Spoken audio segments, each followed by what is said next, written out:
पुष्कर सिंह धामी क्या त्रिवेंद्र सिंह रावत की राह पर ही चल रहे हैं? क्या पुष्कर सिंह धामी वही गलतियां दोहरा रहे हैं जो त्रिवेंद्र रावत ने की थी?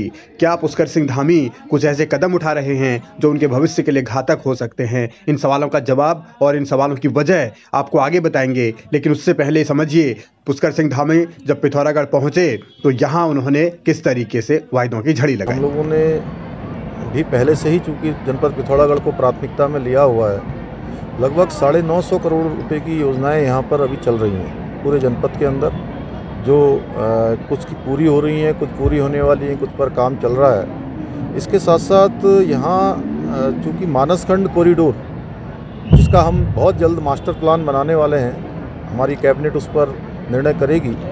मानसखंड कॉरिडोर में यहाँ के हमारे जितने भी मंदिर हैं, जो हमारे पौराणिक मंदिर हैं, उन सभी मंदिरों का हम एक कॉरिडोर बनाएंगे। उनके विस्तारीकरण का, सौंदर्यीकरण का, उनके आधारभूत संरचनाओं को बनाने का काम भी निकट भविष्य में हम करेंगे। दावों और वादों की झड़ी लगाने में पुष्कर सिंह धामी भी पिछली सरकारों से पीछे नहीं हैं। वो भी उनके साथ कदम से कदम मिलाकर चलना चाहते हैं, लेकिन ये वादे पूरे कब होंगे, धरातल पर कब उतरेंगे, इसका फिलहाल इंतजार ही करना होगा। धामी ने पिथौरागढ़ में शरदोत्सव का उद्घाटन किया। इस मौके पर भी उन्होंने वादों की झड़ी लगाने में कोई कसर नहीं छोड़ी। अलग अलग बातें कही, अलग अलग मुद्दे बतलाए, और जो मुद्दे छूटे हुए हैं, यानी जिन मुद्दों को लेकर सालों से राजनीति होती रही है, उन्हें भी अभी पूरा करने के लिए 1-2 साल का वक्त उन्होंने मांग ही लिया। साथ ही साथ जनपद पिथौरागढ़ का विकास हमारे लिए पहली प्राथमिकता है। उसको लेकर जल्द से जल्द यहाँ मेडिकल कॉलेज का काम शुरू करने वाले हैं। उसमें कुछ दिनों का विलम्ब हुआ था, लेकिन अब हमारा प्रयास है कि जल्द से जल्द अगले 1 साल 2 सालों में हमारे जनपद पिथौरागढ़ में मेडिकल कॉलेज बनकर तैयार हो जाए। बेस हॉस्पिटल में भी जो ICU इत्यादि की व्यवस्था होनी है, यहाँ पर वह व्यवस्था भी हमारी प्राथमिकता में है। यहाँ की जो सड़कें हमारी काफ़ी क्षतिग्रस्त हैं, कुछ नई बननी है, उनका चौड़ीकरण होना है, वो सारा का सारा हम लोगों ने प्राथमिकता में लिया है। देव सिंह मैदान, इसको भी जल्दी ही वित्तीय स्वीकृति देकर इसके सौंदर्यीकरण का और इसके पूरे जीर्णोद्धार का काम किया जाएगा। इसके अलावा यहाँ पर एक लॉ कॉलेज की मांग है। लॉ कॉलेज का भी जो है उसमें लॉ सब्जेक्ट भी खोला जाएगा।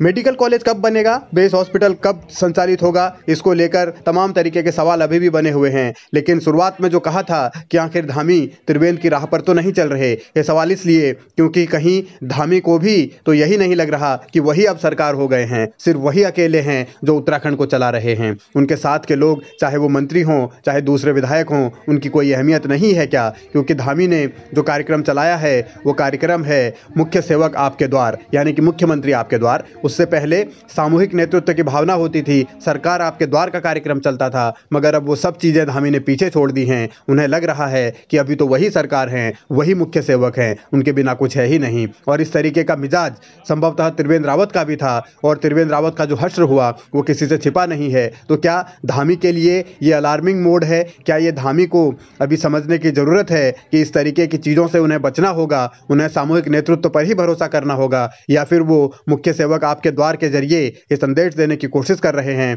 कि देखिए, हम ही सरकार, हम ही मुख्यमंत्री, बाकी किसी की कोई अहमियत नहीं, बाकी सब छोटे लोग, बाकी सब कमजोर लोग, मुख्यमंत्री वो हैं, दिल्ली का आशीर्वाद उन्हें ही है।